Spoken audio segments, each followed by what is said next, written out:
আসসালামু আলাইকুম। আজকে আপনাদের সাথে ভিন্ন বিষয় নিয়ে আলাপ করতে চাই। আমি একজন সিলেটি। আর সিলেটি একটি বর্ণমালা রয়েছে, সিলেটি নাগরি লিপি। আর আজকে ট্রাই করবো সিলেটি নাগরি লিপিতে কতটুকু দক্ষ, নিজের নাম অন্তত লিখতে পারে কিনা।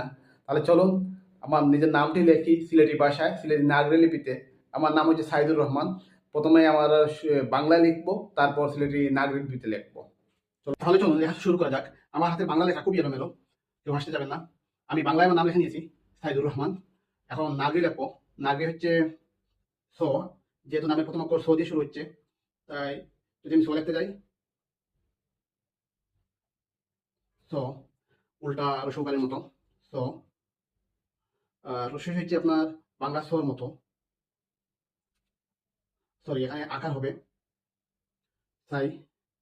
আর হচ্ছে উম, দ, দ হচ্ছে এভাবে, এভাবে এখান থেকে এটি এখানে মাথায় লেগে যাবে।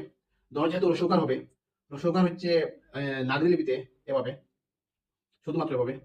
তারপর হচ্ছে র, র হচ্ছে নাগরিতে এই, এই হয়ে গেছে র।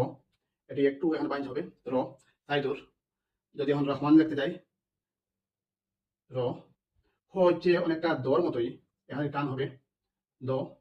আর ম হচ্ছে এভাবে, এভাবে এখান থেকে মাথা থেকে এখান থেকে একটা টান উপরে আসবে। আকার হচ্ছে সেমই, রহমান। রহমান দন্ত্যন্য, দন্ত্যন্য হচ্ছে অনেকটা প্রথমে একার, তারপরে এখানে মাথা থেকে আকারের মতোই এই, এই হচ্ছে দন্ত্যন্য। অর্থাৎ হয়ে গেছে সাইদুর রহমান। শুদ্ধ বাংলা।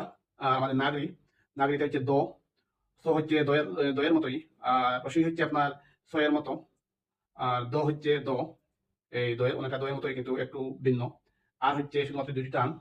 আর এই সব কিছু মিলিয়ে আমাদের ফাইনালি হয়ে গেছে আমাদের সিলেটি নাগরি লিপিতে সাইদুর রহমান। চেষ্টা করলে সব কিছুই হয়। আর যেহেতু আমাদের সিলেটি নাগরি লিপি আমরা কোনো পাঠ্য বইয়ে পড়ি নাই বা শিখি নাই, এজন্য যেহেতু দেখে দেখে লেখা বা দেখে দেখে শিখা, একটু আরো সুন্দর হতে হতে পারতো, বা ট্রাই করলে অনেক সুন্দর হবে। লিখতে লিখতে হয়তো বা অনেক সুন্দর হবে।